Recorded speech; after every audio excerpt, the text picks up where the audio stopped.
دوستو کیا آپ جانتے ہیں کہ ہمارے والد وہ جنریشن ہے جو بہت خوش نصیب ہے؟ پتہ ہے وہ کیسے؟ دیکھو، اس بات کو سمجھنا بہت ہی آسان ہے۔ جب یہ لوگ ہماری ایج میں تھے تب نہ تو موبائل فون، انٹرنیٹ اتنی عام تھی، نہ ہی ٹیکنالوجی اور اے آئی آیا تھا۔ تو ان لوگوں کا مقصد بہت ہی صاف، کلیئر، ٹرانسپیرنٹ اور ٹائم ان کے پاس بہت ہوتا تھا۔ مہنگائی بھی عروج پر نہ تھی اور سب کچھ بہت سادہ تھا۔ مزید یہ کہ کسی بھی فیلڈ میں کمپٹیشن بھی تو نہیں تھا۔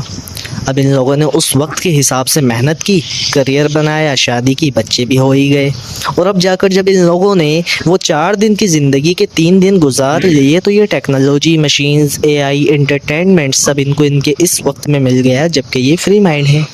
اب آؤ ہماری طرف، ہم اپنی جانب اگر دیکھیں تو ہم وہ جنریشن ہیں جو بد نصیبی کے زمرے میں آتے ہیں۔ فل ڈپریسڈ، فل ٹینس۔ کیونکہ ہم پیدا ہی کمپٹیشن کے دور میں ہوئے ہیں۔ ہمیں کریئر بنانے کے لیے ایجوکیشن بھی لینی ہے، ہمیں ٹیکنالوجی سے بھی وابستگی رکھنی ہے، اور جس تیزی کے ساتھ دنیا اے آئی مصنوعی ذہانت کے ذریعے بدل رہی ہے، ہزاروں لاکھوں لوگوں کی جابز نکل رہی ہے، اس دور میں گورنمنٹ نوکری حاصل کرنا تو کیا، پرائیویٹ بھی بڑے بڑے کمپٹیشن کے ساتھ مل رہی ہے۔ ہمیں روزانہ ایک نیا دھچکا اور جھٹکا مل رہا ہوتا ہے کہ اے آئی نے آج یہ کر دیا، اے آئی نے آج وہ کر دیا، اور ہمیں گھر، رشتہ دار، دوست و احباب کی جانب سے جاب ٹیسٹ، انٹرویوز پاس نہ کرنے کے طعنے سننے کو مل رہے ہوتے ہیں۔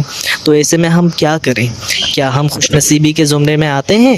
نہیں، میری نظر میں ہماری جنریشن میں وہ لوگ کامیاب ہیں جن کے باپ داداؤں نے یا تو کاروبار وراثت میں چھوڑے ہوں یا جائیدادیں، باقی سب تو میری طرح فل ڈپریسڈ ہیں۔